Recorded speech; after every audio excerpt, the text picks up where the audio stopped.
আমি এক ক্লান্ত পথিক, ছেড়েছি ঘর। ছন্দহীন জীবনে এসেছে কতই না ঝড়। আমি নিজেকে খুঁজে বেড়াই সোনালি রবির দেশে, কখনো বা খুঁজে বেড়াই বৈশাখীর নবান্নের দেশে। আমি ভোরের কুয়াশা হয়ে উড়ি স্বপ্ন চূড়ার সাথে। আমি হারিয়েছি সব জীবন নদীর বাঁকে।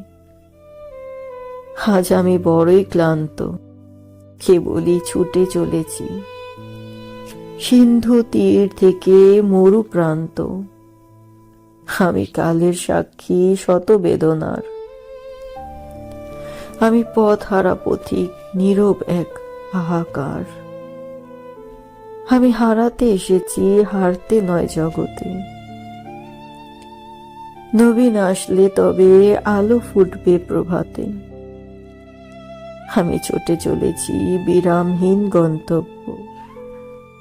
কত লোকের মন্দ কথা, নিন্দা তাদের মন্তব্য।